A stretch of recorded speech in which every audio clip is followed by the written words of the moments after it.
Imagine mo ay nasa traffic ka sa EDSA, pero tahimik, walang vroom vroom, walang mausok na tambutsyo, ang maririnig mo lang aircon at reklamo ng katabi mo sa traffic. Oo, pag-usapan natin ang electric car sa Pilipinas. Ano ba ang electric car? Ang electric car o EV ay sasakyan na battery. Ang gamit imbes na gasolina o diesel, meaning no gas station, charging station ang hanap, mas eco-friendly, parang cellphone lang. Pero imbes na 20% battery anxiety, mas malala kasi kotse mo ang malolobat. Meron na ba sa Pinas? Yes na yes! Dumarami na ang EVs sa Pilipinas mula sa brands gaya ng Tesla, BYD, Nissan, Hyundai, Toyota, may electric sedans, SUVs at kahit e-jeepney na rin.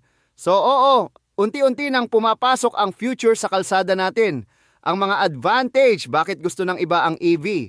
Mas tipid sa long term, mas mura ang kuryente kaysa gasolina. Tahimik, pwede kang mag-emote habang nagdadrive. Main character vibes, less maintenance, walang oil change, walang engine problems. Parang low maintenance relationship, sana all. Ang cons, pero syempre, hindi perfect, mahal pa ang unit.